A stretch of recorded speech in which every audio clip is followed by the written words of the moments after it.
Entresto, sacubitril valsartan tablets, is the #1 heart failure brand prescribed by cardiologists and has helped over 1 million people. It's a prescription medicine that treats adults with long-lasting heart failure and works better when the heart cannot pump a normal amount of blood to the body. Don't take Entresto if pregnant. It can cause harm or death to an unborn baby. Don't take Entresto with an ACE inhibitor or aliskiren, or if you've had angioedema with an ACE or ARB. Don't take with aliskiren or within 36 hours of taking an ACE inhibitor. The most serious side effects are angioedema, low blood pressure, kidney problems, or high blood potassium. Angioedema is swelling of your face, lips, tongue, and throat that may cause death. If it causes difficulty breathing, get emergency help. Ask your doctor about Entresto. To learn more, visit support.entresto.com or call 833-446-6699. For pricing, visit entresto.com/cost. If you can't afford your medication, Novartis may be able to help. Rama del Dendalla. Eloi desde A Coruña. E Noé desde Barcelona. Isto é Nada Original, un podcast no que nos apuntamos ás potenciales coletillas que se nos poden ocurrir para a introducción e para que parezcan improvisadas, pero non, estou na lendo, pese a que estou facendo un malísimo traballo. Empezamos. Estades facendo esa lista de deseos de cando se poida irei a tal ou cual sitio, cando se poida iremos a comer a tal ou cual restaurante? Eu teño as entradas do Resu 2020 que se celebrará cando se celebre, pero son as do Resu 2020, aí está, o 15º aniversario. Eu teño as do Son do Camiño 2020 tamén, que non pedín, que había opción de pedir que chas devolveran ou de para cando toque. Teño esas e teño as do Portamérica. Ibas ter un brao ben... Joder, bencho de actividades. E agora que penso, tiña tamén as de... Non me acordo como me chamaban, pero basicamente iba a ver a Foo Fighters en Lisboa. Esas non me acordo se nos devolveron os calzos. Esa tamén... No, estamos esperando. Esa tamén estamos esperando. Polo menos, sí. Non me acordaba de Foo Fighters. Sí, realmente, evidentemente non houbo nada, pero tiña un fin de semana moi movidito, porque era... jueves Son do Camiño, viernes Son do Camiño, sábado Son do Camiño, aínda non tiña claro se era alza directo desde Santiago a Lisboa, o sábado pola noite e o domingo pola noite Foo Fighters. Carai, oye. Pero quedou en nada, lógicamente. Quedou en nada, sí. Eu... Non é ningún así plan cultural, pero tamén unha cousa que tiña, eu dixo, voulles contar esta historia aquí tamén aos rapaces, se queredes. Unha das cousas que todos realmente desde o punto de vista de ocio, pues todo este verán foi un pouco diferente, claramente, non? E bueno, de feito, unha das cousas que fixen bastante foi un pouco, ou máis que outras veces, foi coller o coche e ir fin de semana por aquí, por Galicia, digamos, a distancia de unha hora e media, 2 horas de coche, quedarse ou non, estas cosas, e volver, como a quen di, non? Non digo solo o Brao, pero senón parte do otoño, mentres non houbo cerre perimetral. É unha das cousas que estuven facendo, ou convertiuse nun proxecto, un pequeno proxecto, deses con nombre con carpetiña no ordenador, que todo eso empezou na... Así a historia, a primeira historia que contamos no podcast, ¿no? Vamos a cumplir entonces a tradición do podcast de que tú nos digas o nombre da carpetilla e nosotros intentemos adivinar de que pode ir. Se me dades un segundo, vou no mirar. Por si a audiencia non escoitou o primeiro capítulo, empezamos falando, creo que casi o primeiro tema, ¿no? De que falamos de cando lle estamos poñendo nombre ao podcast, empezamos a falar de como lle poñemos o nombre, e eu contaba a miña experiencia un pouco de que sempre que intento así calquera parvada no meu ordenador, pois fago unha carpetiña, vou metendo ali os estes, ou traballo, ou fai a proba que faga, ou organizo as miñas notas, etcétera, non? E solo poñer así un nombre, como quen di, gracioso ou medio en código de alguma maneira, ou, bueno, non sei, para acordar, unha parvada máis, non? E aquel día comentamos e soltei un par de proxectos, entonces ahora vou vos contar, se queredes, o outro, seguindo a tradición, como digo, a carpeta chámase Corcho Virtual. Corcho virtual. Corcho virtual. Hostia. Vale. Teño que dicir que o proxecto empezou nunha cousa que é o que vos estou preguntando, pero despois vou vos contar un pouco a que creceu, que era o que vos iba a contar ahora, que está relacionado con este pasatiempo de confinamiento, no que acabou sendo, pero eso, como ao final acabei metendo todo na mesma carpeta, ¿no? Entonces empezou dúas cousas distintas, empezou nunha cousa e acabou nesta outra, pero só tedes que o nombre corresponde ao primeiro. Vale. Corcho virtual. Eu opino que é unha carpeta na cual faz listas de cousas que che apetecería facer, probablemente, de sitios aos que che gustaría ir. Entonces, cando tes un fin de semana, pois vas á carpeta esa e miras a ver que vamos a mirar na lista de posibles destinos aos que podíamos ir, a ver cal nos apetece. Entonces colledes e decides, hostias, pois vamos a Melide, por exemplo. Rama, tes ideas? Eu estou en blanco, totalmente. Pois vou dicir, non é caliente. Van por aí os tiros. Pero non exactamente aí vai como lista de pendientes, sino en todo o contrario. Vai como un pouco de histórico, de alguma maneira, ¿no? Entonces, non sei se vistes algunha vez, pero hai como, eu creo que igual non son nin de corcho, pero sí que teño a sensación que hai xente que ten mapiñas como de corcho para ir poñendo chinchetas. Correcto. Sí. Entonces, que bueno, non xa vos digo, eu nunca tuve ningún, pero a idea empezou eso de facer, vamos a... por que non facemos un sitio, dos sitios aos que fomos, imos marcando e queda aí como un recordo bonito de parella, en este caso, ¿no? Dixen, espera un momento. Entonces, intentei non facer como quen di de directamente virtual, ¿no? Virtual no sentido de digital, en vez de telo físicamente, porque a verdade que non son nada manitas, entonces non teño ningún sitio para colgar na casa que seña medio decente. Entonces, antes de dicir, a ver, vou conseguir un sitio para colgar, empecé a argallar con isto, ¿no? Igual, noutras veces creo que vos contei que eu son moi fan do OpenStreetMaps. Entonces empecé a cacharrear con iso. ¿Vale? Cacharrear como podes facer eso, e cal é o formato, bueno, é moi fácil, a realidade que é moi fácil, con formato de GPX podes ir guardando estas cousas e, vamos, basicamente conseguín que funcionase nun programa open source do ordenador e tamén na aplicación do móvil, é moi fácil intercambiar dun en outro, ¿no? Entonces, demo confianza de que isto está aí, como que di, pa sempre. Dentro de 10 anos vas a topar aplicacións ou programas que lean ese GPX de favoritos de isto aquí. Ten unhas poucas notas. Así é un pouco como empezou, entonces estuve probando. De estar argallando con eso foi o corcho virtual, de alguma maneira, ¿no? Que tampouco é nada moi aló. Surgiu esta outra idea que os voy a contar, que é un pouco entretenimento de confinamiento, e quedou como proxecto de a ver, algún día se darei feito isto. Non sei se conocedes, pero hai unha cosa que se chama Catálogo Galego de Árboles Enlleiros.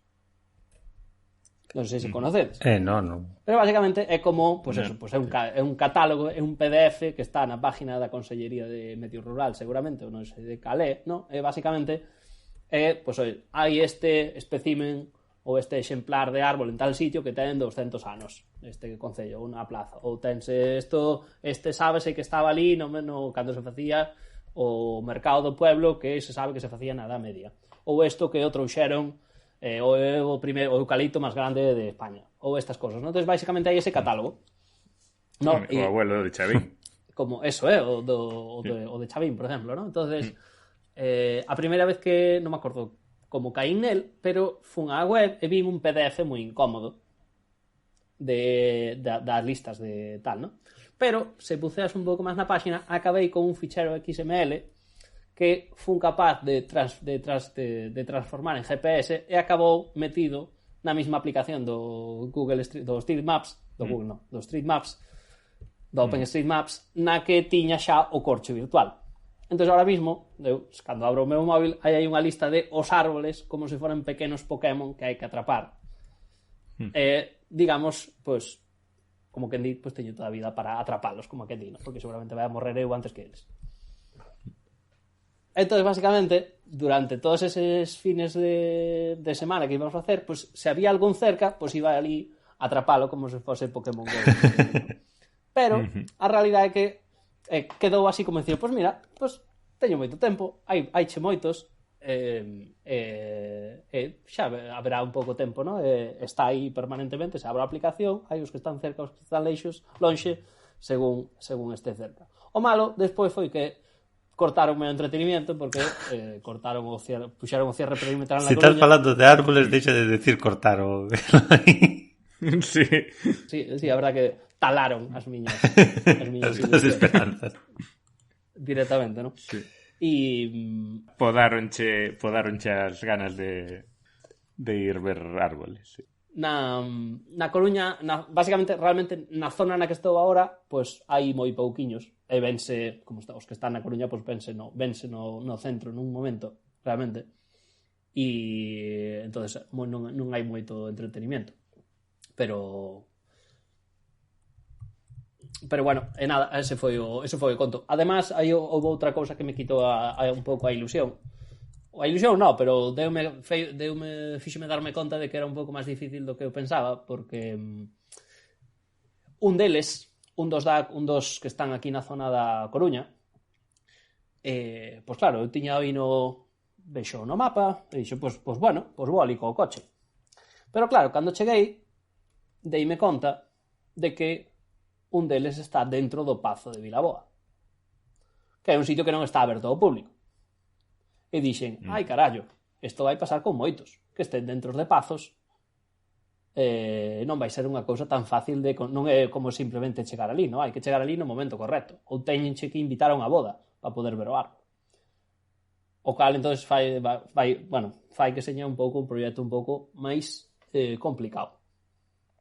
Entonces, pero bueno, os da Coruña que xa fuches a ver, o sea, estaban en zona pública ou aparte de se encontrarche máis en...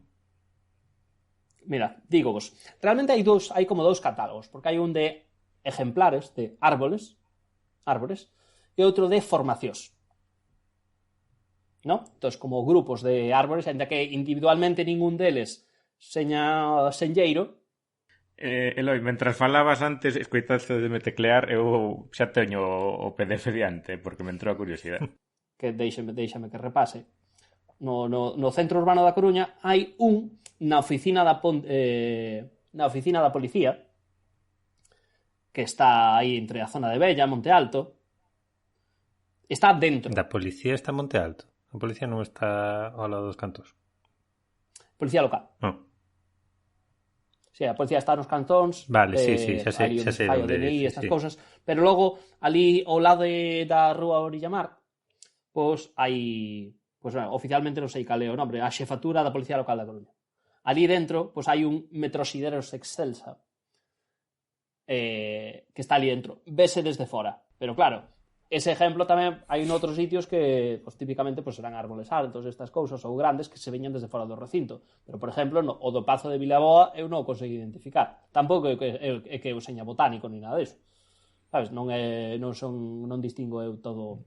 De alguma maneira pretendo aprender, de alguma maneira, con todo isto, ¿no? Pero neste caso, este vese, despois hai... Perdona, antes de tal, é que é unha tontería, pero Metrosidero, Javier, estamos de acordo, nombre perfecto para un tren de laminación. Xa está, continúa, Eloi. Despois explicádesme porque sona tamén como isto. Despois no xardín de San Carlos sona máis industrial que árbol, vaya, simplemente por eso. Claro, de sidero, sí. É verdade. Pois decía, no xardín de San Carlos hai unhos olmos do xardín de San Carlos, que tampouco, eses aínda nos fun ver porque tamén o día que fun estaba pechado o jardín de San Carlos, non sei, que creo que están facendo obras por ali dentro. E despois hai nos xardíns de Méndez Núñez, no xardín de Méndez Núñez hai Palmeiral Canario. Sí, o Palmeiral Canario dos xardíns de Méndez Núñez. Que ese funos ver, pero tampouco vos creades que identifico, se agora teño que volver a identificar o Palmeiral Canario, que o son capaz de identificar. Pero bueno, esa foi E, bueno, tamén intentei ir ver, ou, bueno, vin algún deles dos que están en Oleiros, ahora xa non, pero algún quedoume a medias, non se pode ver. Está dentro do Pazo de Meirás hai outro. O sea, hai uns cuantos aquí pola zona que o mismo do Pazo de Vilaboa.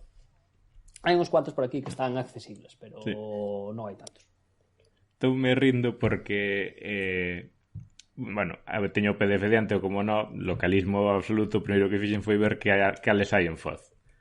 En Foz hai un eucalipto senlleiro, eucalipto da casa de Reimunde. Reimunde foi profesor meu de galego, e ademais é o presidente da patronal de plantacións de árboles da Mariña, basicamente. É o presidente dos eucalipteiros da Mariña. E ten aí un ben senlleiro, non? E ten aí un, claro, porque xa lle ven da casa de toda a vida. Hai moitos eucaliptos senlleiros, Sí, sí. Hai uns cuantos. Porque cal é o criterio para que Tenen que ser antiguos ou só valen con que señan grandes? Pois a verdad que polo que eu teño visto non, o sea, non sei exactamente cal é o criterio, pero sei cal é un pouco o protocolo. O protocolo é basicamente calquera pode facer unha solicitude e despois, pois, non sei que comité, nin sei por que está formado, pois, da Consellería, imagino que a de Medio Rural, pero a verdad que non teño claro o organismo como funciona. Basicamente somete-o a deliberación e entran ou salen, non? Por exemplo, coincidiume que fun ver nun destes viaxeciños, pois fun por Cebreiro, por o Concello de Cervantes e por aí, pasamos por un sitio que había uns que saliran fai pouco bueno, saliron porque morrera o árbol, non me acordo como fora, pero como que lle caera un rayo fai uns anos e basicamente pues bueno, pues que estaban mirando de salvalo esas cousas, pero non creo que ao final non o salvaron, basicamente pues como que non está pero creo que tamén poden salir do catálogo se non cumplen, se non están en bo estado ou se pasan a estar en estado ou se están enfermos, esas cousas, ou se perden un pouco o criterio estético, creo que tamén os botan fora. Mira, no Pazo de Meirás hai un. Sí, eso comentaba, no Pazo de Meirás hai un, queda fora do meu radio de acción ahora mismo. Nada, ese é un das ideas que, bueno, que estuve facendo, a verdad, unha tontería desas, pero como iba na temática, creo, empezou aí como unha carpetiña desas e iba co temática confinamiento, por suposto, que tamén nestes días que tal. Nada, incluso se non tedes máis historias, como vos decía, indo a parte esta de criterio estético que vos decía, teñovos un pequeno sonanme campanas moi pequeniño que incluso enlaza xa a sección de que o que nos fixo feliz últimamente. Enlaza todo. Isto non sabíamos cando gravábamos, pero sabémoslo cando editamos. Nada original está en Podgalego. podgalego.agora.gal.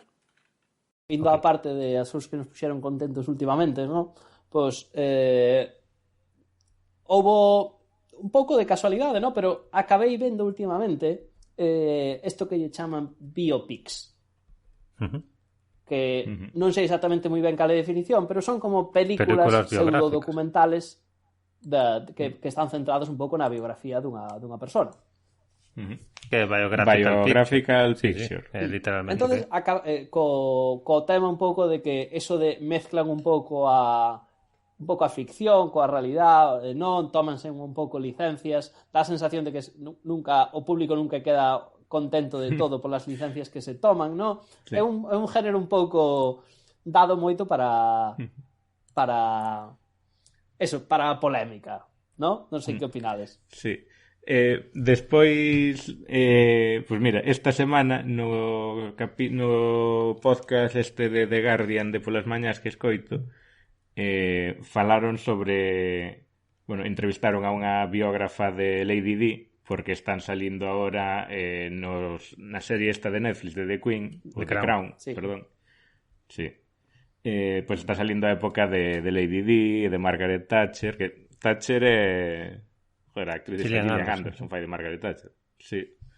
Bueno, a verdade que tiña moitas ganas da serie, pero non saco tempo. Pois saliron dicindo, pois eso, que as moitas que se toma demasiadas licencias, que a xente nova vai empezar a pensar que a Thatcher iba todos os días a tomar o té ca reina ali na súa habitación e tal, e que deberán de ser un pouco máis rigurosos.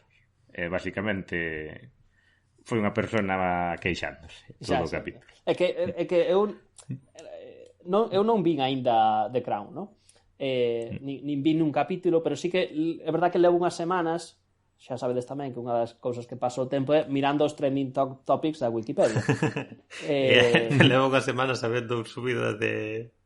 No, muitísimo má. Leva 2 ou 3 semanas e que aparte copan os tops da Wikipedia anglosajona, a española e a galega, pero está copada, non digo por Lady Di, Da Thatcher. De Thatcher, de a irmá da reina, o marido da reina, de Carlos de Inglaterra, é dicir, de 15 ou 20, non é raro que 6 ou 7 van cambiando, que estén ali nos trending topics todos, Claro, dependendo do capítulo da semana, si se dá máis bolilla a un personaje ou a outro. Seguramente, pero sí, levan no top como 2-3 semanas. Non sei se que empezou unha temporada nova ou algo así. Como? Bueno, non van semanales. Colgáronos todos á vez. Ah, claro, colgaron todos a vez, pero dunha temporada nova, entendo, non? Sí, dunha temporada nova. Pois eu creo que desde que a colgaron debeu empezar eso a subir nos trending, ¿no? Que eu non caín de primeiras que pasou, pero sí aquí miña parella sí que sabía cal era o... Non porque a vexa ela, pero porque vira algunha temporada anterior, etcétera, ¿no? Entonces, igual tamén a raíz deso, ainda que non me puxen a vela, sí que vin algunha destes días, ¿no? A primeira que vin foi a de non me sale, de Freddie Mercury, coa película de Rami Malek, vale? Que a verdad que pareceume super entretenida a película. Sí, esa fora vela ao cine, a verdad que como película estaba moi ben. A verdad que como película está moi ben. Por suposto, despois acaba a película, no, pois vas chequear un pouco, bueno, eu polo menos o que fomos facer foi mirar a Wikipedia a ver que pasaba, no? Menos mal que o faz despois de que acaba a película, non durante a película. Claro, neste caso é verdad, neste caso esperas, no? Esperamos ao final e tal e cual, e vas ver, e é verdad que pois ao final pois entendes certa parte das críticas, no? Encima cando hai certos temas sin... Supoño que tamén é un género no que se permiten spoilers, no? De alguma maneira, no? Porque un pouco a vida da xente que xa ocorreu e que o que quixera poder ir velas, no? Pero sí que entendo pois certas polémicas, como se tratan certos temas que son o que podían ser medio tabú na época, ou que foron o que digan, isto foi máis importante na vida del do que o estás poñendo aquí, no? Entonces, bueno, sí que pareceunos interesante. Xa seguimos co tema, no? Fomos ver tamén Dallas Buyers Club, que hasta fai non moito non sabía que era sobre unha historia tamén real. Non sei se vistes esta película. Vosotros? Sí que a vi, sí. Tú non a vi, pero conocedes a historia subyacente? Non a conozco. Non conocía anteriormente. Non me informei máis al lado que contou McConaughey. Bueno, a min sorprendeume moito, e a verdade sobre todo, xa cando estabas vendo a peli, no, pues a peli titúlase, sen facer moito spoiler, Dallas Buyers Club. Entonces, unha das cousas que me sorprendeu é que na propia peli falan como que non é un club único, sino que era unha cousa que estaba pasando noutras ciudades, noutros sitios de América, no? Entonces, de alguma maneira xa che está contando a película, ainda que non saibas nada previamente, de que ou indícache que como un fenómeno que poido haber, no? Bueno, é verdad que despois a película moitas partes están moi centradas no propio personaje. Que un pouco a historia da película, Eloi, porque tampouco non me estou enterando de nada. Bueno, pues vou facer un pouco de spoiler.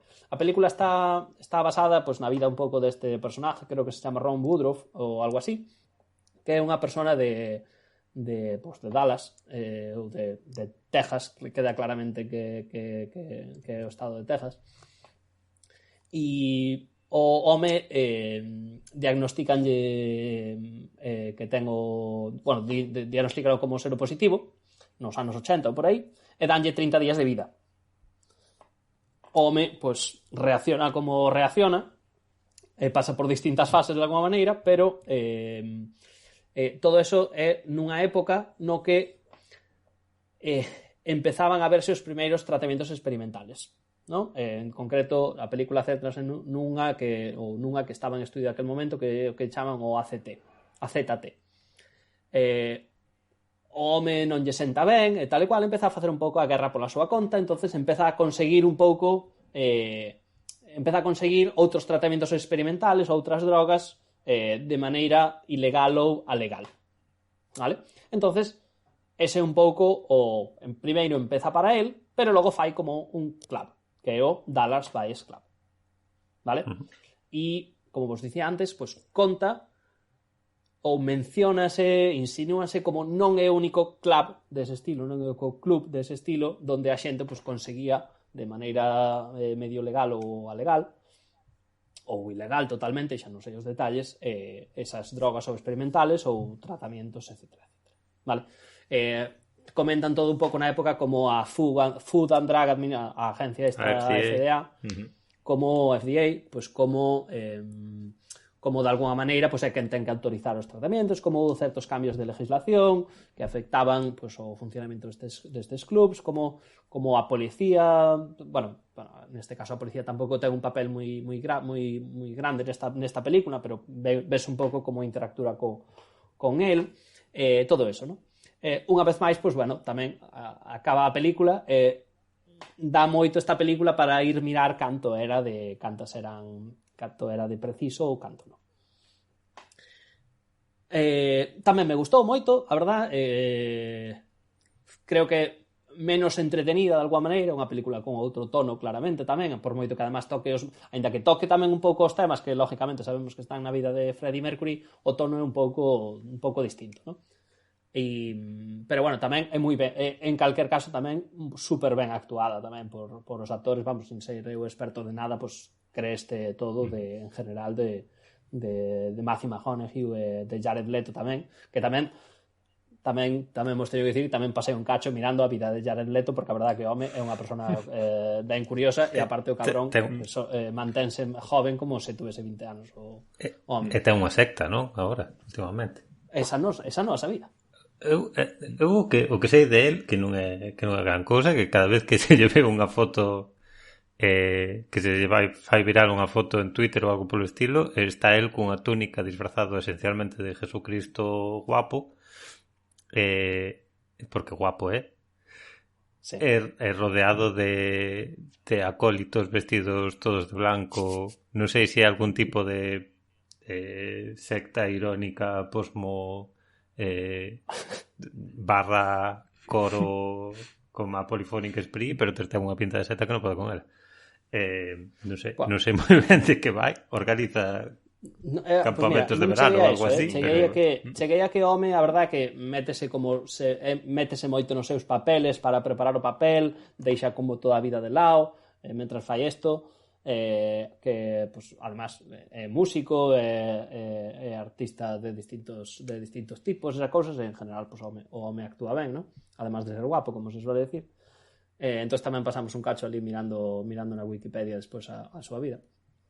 Pero bueno, unha vez máis, a min tamén me gustou. E a terceira película que vin estes días tamén, que é Biopic, é na que os quero facer a pregunta a ver se recordades, ou a ver que recordades dun tema asociado. É a película que se chama Yo, Tonya, que va da patinadora Tonya Harding. Que non sei se vistes esta película.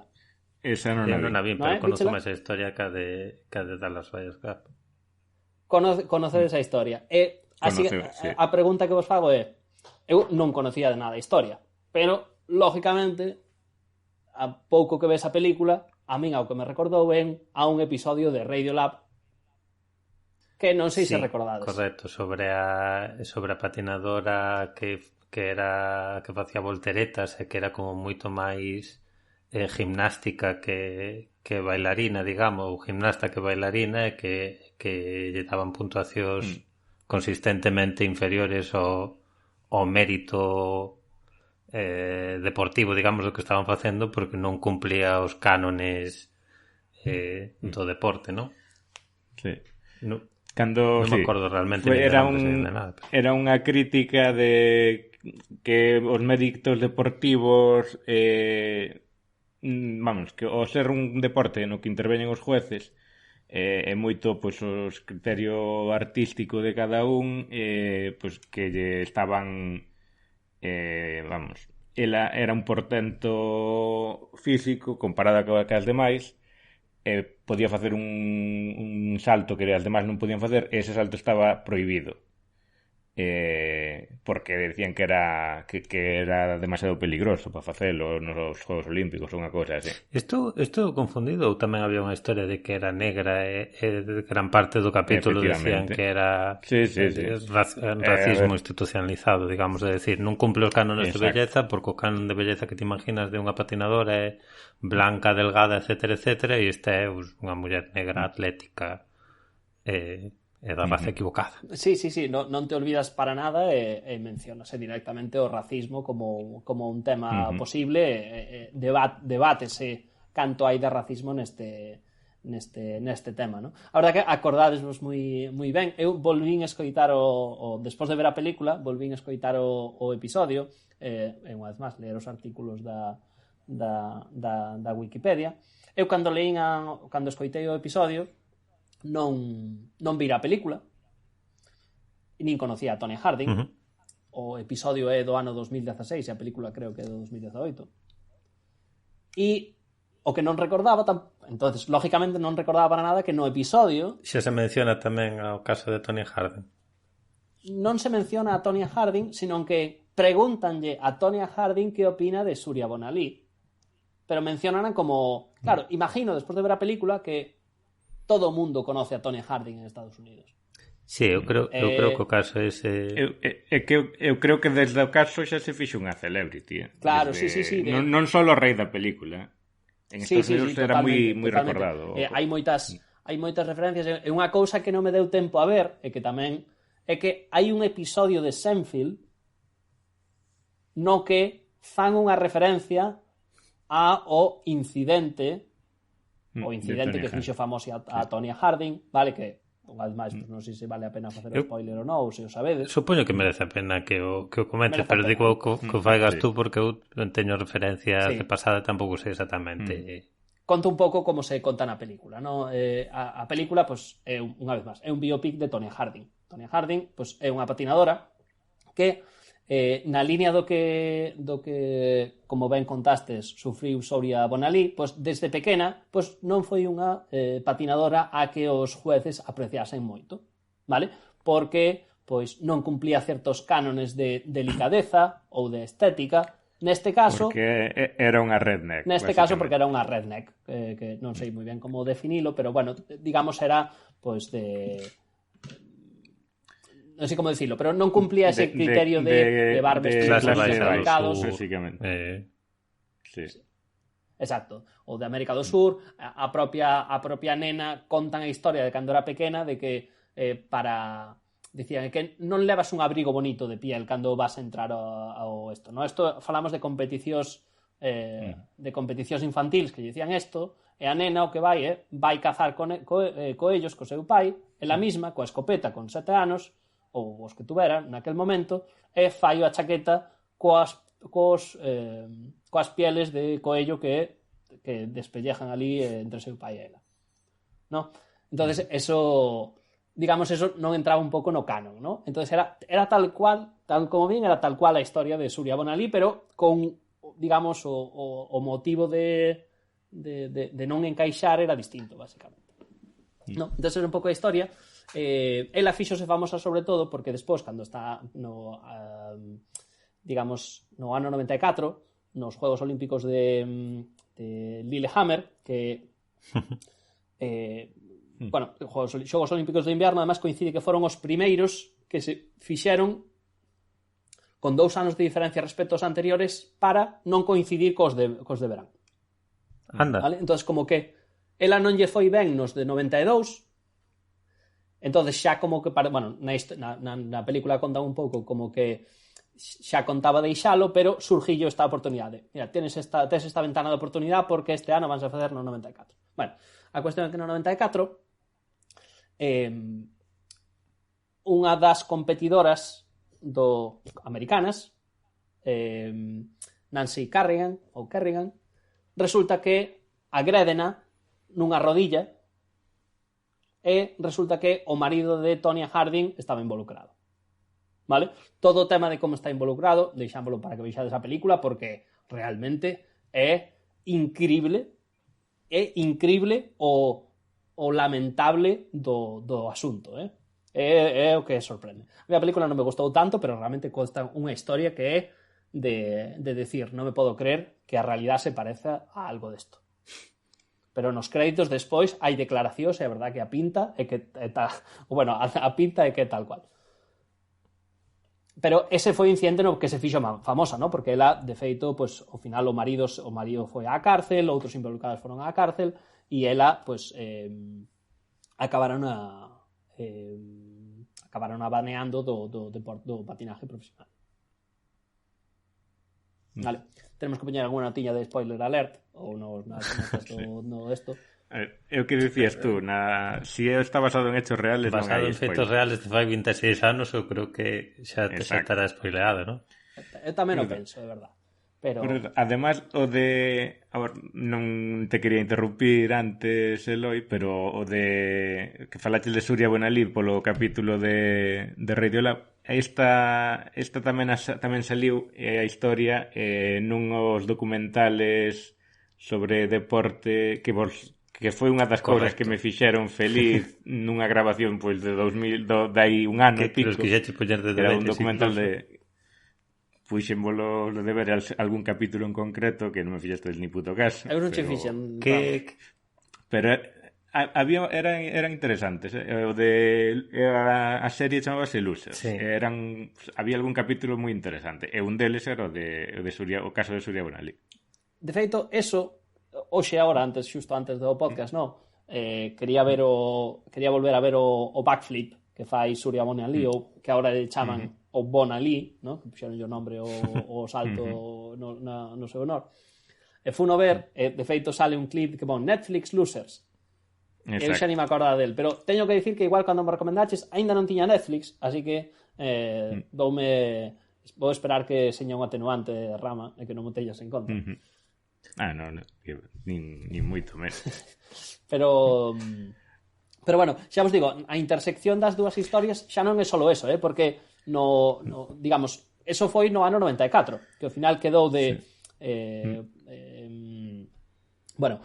Tonya quedou de octava, totalmente fora do esto. Además houve un incidente cos cordós dos seus patines, como que xa lle tiveron que permitir unha segunda oportunidade porque se lle rompeu ou algo así, que por certo é o que fan referencia no episodio de Seinfeld. Eu sei que ti, Rama, ti viche Seinfeld, tú non é? Tes visto Seinfeld? Eu teño visto de pequeno, pero tampouco volvín a ver desde entonces.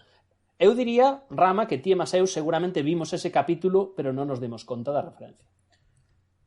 Probablemente. O capítulo seguramente o víramos. Eu Maseu Seinfeld ainda volvín a ver algunha vez máis. É unha serie que ainda que xa esteña moi desfasada, a min, quero dicir, ainda vin algún, pues, a ver, a 4 ou 5 anos ainda volvín a ver. Sí. Pero a mí, eu creo que seguramente o vin e non lle fixen caso. Pero bueno, o caso é que Tonya queda de octava e Surya Bonalí queda xusto queda de cuarta, queda fora das medallas, non sale para nada nas películas, nin se lle menciona nada. Nos campeonatos nacionais nos campeonatos mundiais que foron ese mismo ano, despois dos Xogos Olímpicos, as tres do podium, que era, creo, unha uzbeca, a Nancy Kerrigan, que foi a que en xaneiro lle foderan a rodilla, despois de terceira, creo que unha, non me acordo do nombre, pero ninguna das que estamos falando aquí, estaban todas fora, entón non foron os mundiales, entón era como que parece que a octava estaba baneada for life do patinaje, ¿no? Entón parece que era o campeonato para que dunha vez ganase Surya Bonalí E aínda así, esa foi no que ela, que contaron no podcast, ela pues, quedouse fora do... O sea, quedou de segunda, pero como protesta non se subiu ao podio, ali chorando, pues, un pouco rechazou como que en día a medalla, ao final, rechazou, non sei hasta que punto, ¿no? Quedou con ela, pero que non a quixo poñer ou algo así, ¿no? Sí. De alguma maneira, en nin no podcast falan moi claro de Tonya Harding, máis que para preguntarle que ao revés, na película non falan de Sonia Bonalí, pero pareceronme dúas historias así como moi non sei se entrelazadas, pero claramente pues bueno, para min que non son, seguramente hai un montón de cousas que non estamos tendo en conta aquí, no? Que eu non son para nada experto do patinaje artístico, nin moito menos, no? Pero bueno, nada, recomendo todas as películas que mencionei, e recomendo moito, a verdad, a historia o episodio de Radiolab de Surya Bonalí, e darelle unha oportunidade agora a Losers, un ano despois, ou non sei cando, Ramos, sí. Darello. Vale, o capítulo do curling, bueno, o do curling é impresionante. É o mellor. Para min sí. O do curling é... Vamos, bueno, aí sí que non che quero contar nada. Pues, tú te lo que ver. Verei, no contareivolo se o vexo, contareivolo. Pero non descarto que saque un poquinho de tempo para verlo nas próximas semanas. E direivos. E eso, basicamente, o que vos quería contar. Ao final, non houbo moito Sóname campanas porque respondistes moi ben e tampouco había tanto que preguntar, ¿no? Pero acordabades moi ben, pero bueno, moi relacionado co que estuve e que me estuvo facendo feliz últimamente, así que pensei en traelo. Pois, moi ben, xa tocamos Sóname campanas, tocamos o Walt Brimmy millón. Tocamos os deberes que nos quixo poñer Javier Faigano, estamos barrendo. É verdade, por fin. Que te está facendo feliz, non é? Realmente non me preparara nada este podcast, pillastedeslo bastante con todo manga por hombro, entonces non me dou moito tempo a pensalo, pero cando estaba falando Eloi dos árboles históricos da Coruña, recordoume un tuit que publicou fai pouco, probablemente a semana pasada, o noso ex profesor Manuel Herrador, sobre o viaducto da plaza o viaducto de Alfonso Molina sobre a iglesia de San Pedro de Mezouzo, creo que se chama viaducto de San Pedro de Mezouzo, bueno, vivín ali 6 ou 7 anos ao lado da iglesia, na ronda de Nelle, e paselle por debaixo un montón de veces, e recordo pues, cando estaba a hormigón, daba un pouco mala imagen porque estaba, bueno, cheo de humedades e tal. Acórdome de cando empezaron coa idea esta de pintar grafitis, pintaron bueno, nos 4 pilares do puente, e nos estribos dixen ao principio, e nos estribos do principio ao final fixeron distintos grafitis que quedaron, a mí pareceme que como que alegraban o puente, como que xa alegraban ao pasar o día. Eu agradecenos moito. E contaba Herrador os méritos do puente, o puente feito creo que por Manterola, con certo reconocimiento dentro do gremio e tal, e que ten a particularidade que en lugar de ser pois un montón de pilares, digamos, moi anchos que ocupen o ancho da calzada, que señan simétricos e tal, pois hai uns únicos pilares centrales que despois salen como casi como, se te queres poñer artístico, pues, como cunha referencia a arquitectura egipcia ou algo polo estilo. Tenen unha forma moi particular, e realmente ver a alguén que conoce e que sabe explicándoche cousas que tuveche vendo durante 7 anos, das cuales podías ter sabido porque realmente pues, o paisano deume clase porque eu me dedicaba a eso, pero non me, en fin, tampouco era a parte que máis me interesaba da carreira. Pero eso, ver a alguén que seipa explicándoche por que é curioso, ou por que é importante, ou por que é bonito algo o que lle pasache por diante, pois alegroume aos 10 minutos que lle prestei de atención, que tampouco foi moito máis, porque é Twitter, son 10 minutos. E deu un pouco a sensación de que ojalá houvese máis casos deses. Ojalá houvese dunha maneira un pouco máis estendida ou máis organizada ou máis non sei, estou pensando visitas á ciudad, pero non para turistas, sino para xente que viva dentro da propia ciudad feito por expertos, pero non sei hasta que punto eso sería cutre ou non. É dicir, o caso de que Herrador che explique o puente de San Pedro de Mezonzo, pois como que queda moi ben, está ben explicado, ten mérito o puente de por sí, mas algo de é bonito ou é importante desde un punto de vista regional, ou é o primeiro puente desta tipología que se fixo en Coruña, senón é un puente cunha certa relevancia nacional, digamos.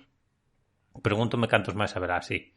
Pregúntome hasta que punto é importante a arquitectura racionalista da escuela normal pues digamos a nivel estatal, por exemplo. Si realmente é un caso único e ya estamos pasando por diante ou estamos dándolle pouca importancia porque, bueno, ao final pues, está ali ao lado do estadio. Non sei. Gustaríame que houvese unha maneira de saber esas cousas un pouco máis organizada. Pero, que sei eu. Sabedes que en Coruña o ano pasado anterior Xurxo Souto organizaba visitas guiadas con pues, un experto en toponimia hecho que hai en Twitter falando de zonas pues, paseabas por Eirís contabache anécdotas históricas contabanche pues, por que tiñan eses nombres esas zonas, esas calles e que nombre tiñan antes e todo o rollo, paseabante pola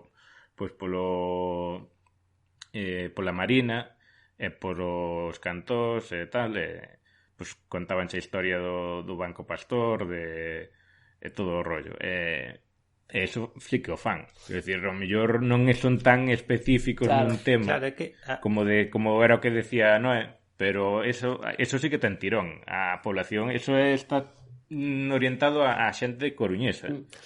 Pois que Xurxo Souto supoño que para ben e para mal é moi Xurxo Souto. Sí. É moi sabe contar historias, claramente. Pero tamén eu non o escoitei moitas veces, non fun a esas visitas, pero vino noutros sitios. Éncheche o tempo que queiras contándoche historias. Claro.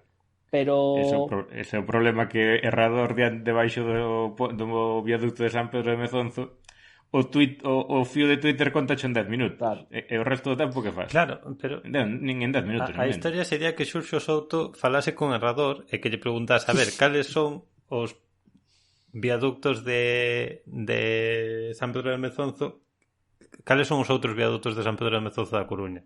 E despois falase con un profesor de arquitectura que lle fixase o mismo. Despois falase con non sei, estou indo directamente a arquitectura e ingeniería, pero probablemente haberá pues, da Marina, de industriales, de... Pois xa está, falamos con Xurxo Souto e organizamos o 2022 os tours coruñentos de... os tours coruñentos 2022. Isto a min recordábame unha cousa que eu ao final non deixaba de ser unha visita guiada virtual que eu seguín fun a 2 sesións que fixeron, pues, bueno, desde non sei exactamente o Departamento de Turismo da Coruña xunto coa organización de que leva a Torre de Hércules fixeron un par de sesións online, xa vos digo, no confinamento, no peor do confinamento seguramente sería en abril ou por ali, e fixeron unha sesión contando un pouco unha visita guiada virtual á Torre de Hércules vía Facebook Live e outra falando da parte do Camiño de Santiago que vai pola Coruña. Entonces, eu agora mezclando isto, dame a sensación que o que pides non é basicamente que as sesións aquelas que íbamos á carreira para que durante a carreira, que eran os xoves de 12 a 2 para que che desen 6 créditos, algunhas desas que fosen online e para o público xeneral que quisese velas. Bueno, para empezar que o que pido non o estou pedindo, estou dicindo que se eu sería unha cousa que estaría ben, e para seguir que ao millor xa o hai, simplemente son eu que, entre outras cousas, vivo en Barcelona e non me enterei.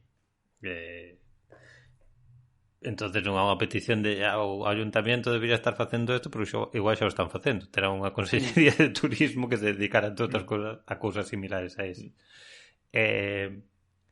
Eu do que me acordo é da asignatura de Historia de Ingeniería, que é unha asignatura de quinto, que era unha María, que, en fin, pasei por ela sin pena nin gloria, e agora boto a vista atrás e digo, joder, bueno, é que a mí o profesor non me caía ben. Entonces igual o problema foi ese, que non me caía ben o profesor. Sabía bastante, pero non me gustaba o tono que tiña dando a clase. Entonces que non lle fixen moito caso para eso. Pero recordando e repasando pues, fíos de Twitter de xente como de General ou de Errador ou algún outro que leva feito, de dicir, joder, é que a mí isto contaron na clase e non lle fixen puñetero caso. Bueno, non sei, máis aló da experiencia personal de que ou dos meus prejuicios personales, non te des unha sensación similar? Teño a sensación similar sobre cando vexo fíos en internet sobre realmente sobre moitos temas, pero notablemente sobre urbanismo e con Nardi e formación da cidade en general, que moitas veces vexo fíos de Twitter super interesantes e pensas que se eso non ten cabida nunha clase de urbanismo, ou incluso o de ordenación de territorio e urbanismo, ou en urbanismo, que eu fun incluso algunhas de opcional ata que vin que aquilo non iba a ninguna parte, sí que claramente botou un pouco de menos, pero canto hai de que eu non estaba atento ou eu estaba máis atento a outras cousas ou a aprobar asignaturas, como quen di, pode ser que agora o vexa de outra maneira, non o sei. Canto hai de eso, canto hai de ter un profesor malo que era incapaz de transmitir o que claramente era a pasión da súa vida aos alumnos, porque claramente o home dedicouse 40 anos a eso, é dicir, era o seu, pero non se levantaba do asiento, así era complicado. Bueno, cando teñamos este editado decimos que era Errador esta rajada creo que podemos quitar. A ver, xa veremos. Paso a etiqueta ou non sei moi ben que é o que teño que facer, pero esta rajada quitámola. A aquel momento xa saberás. Bueno, Rama, a ti que nos traes de que a ti que che fixo feliz últimamente? A min fíxome moi feliz o domingo pasado que fixo sol e puiden dar unha volta por aquí. Esta zona realmente entre Endaya e San Juan de Luz é moi bonita esta zona. O sea, o paseo que hai ao lado do mar chamanlle a Cornisa Vasca, son zona de acantilados e de calas pequeniñas e tal, e vense totalmente como acaban os Pirineos no mar e hai un montón de estratos, non de geología non teño nin idea, pero vense os cortes dos estratos sedimentarios en unha roca perfectamente. Vese distintas durezas dos materiales, como se foi desgastando unha capa e outra quedou e tal, non sei, a verdade que moi recomendable cando se poda viaxar e facer turismo e tal, recomendo vos que vos pasedes por aquí. Escoitache? Que o mellor ainda sigo por aquí e vos podo dar alojamiento. Escoitaches o último, un dos desta temporada de Catástrofe Ultravioleta, hai un que falan do un pouco da geología da zona de Zumaya e o Parque Geológico de Euskadi e esas cousas, non? Sí. Que tiñan aí unha beta da unión do Cretácico co Terciario, o límite KT famoso, que era unha dos patróns a nivel mundial da geología. Estaba definido aí, sí. Eu escoitei non fai pouco, a verdade, unha vez máis, cada vez que escoito algún de Catástrofe de Ultravioleta recórdome de por que non escoitarei máis eu isto? Pero totalmente ahora cando estabas contando a historia acordeime del, e tamén que, por certo, o que eu pensei cando escoitei ese capítulo foi temos un cliente en Zumaya no que a relación con eles é na ocasión foi difícil, no? Digamos que de alguma maneira era un traballo que a min, as veces que me tocou ir por ali, non me apetecía moito facelo, e ao final acabei traballando moito no hotel, non tuve tempo, digamos, para ir visitar a zona, pero quedoume as ganas de decir, pois mira, cantas veces estuve por ali e non fin a disfrutar do estratotipo ou en general do, non sei como lle chamaban o nome, tiñan un nome técnico para o non sei que de Zumaia. O Cars de Zumaia, pero que non era o Cars, pero non é Cars, pero é outra cousa que empeza por cá. Sí, bueno, da igual, en calquer caso, Zumaia é un lugar maravilloso, seguramente, geológicamente tamén. Vamos, realmente non me sorprende tampouco que se subes un pouco máis para lo que tamén que siga sendo moi bonito ou máis incluso.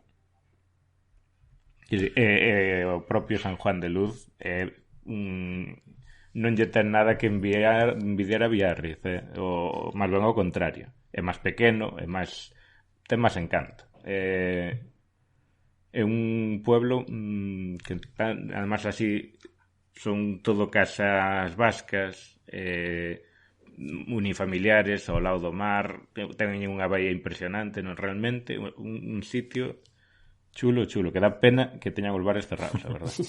Fuche o Castillo da Abadía ao final. Está cerrado tamén. Está pechado. Podes andar unha parte dos jardines están abertos, así que sí que estuve, pero non se pode acercar o suficiente podes ver os árboles históricos que teñen o castillo.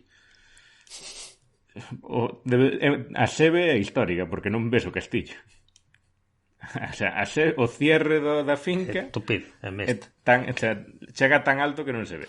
Non conocía o castelo, pero si un día comentámoslo, eso é unha pena que este cerrado, a ver se tes a oportunidade de velo, Rama, e eso, eu tamén desexoche eso, e desexome para min ter que ir a Zumaia, pero con un pouco de tempo libre, pasear por ali, e ver en concreto o Flix que estou buscando ahora. Between aging and busy lifestyles, many women struggle with maintaining their physical and mental wellness. At Aquavita Concierge Healthcare Services for Women, we can help you revitalize your health and reclaim your life. We start from within by balancing your hormones, allowing your body to achieve and maintain desired weight goals. We also specialize in peptide therapies, regenerative medicine, sexual health, and aesthetics in our state-of-the-art facilities. Feel better, look better, live better. At Aquavita, visit aquavitality.com and begin your journey today.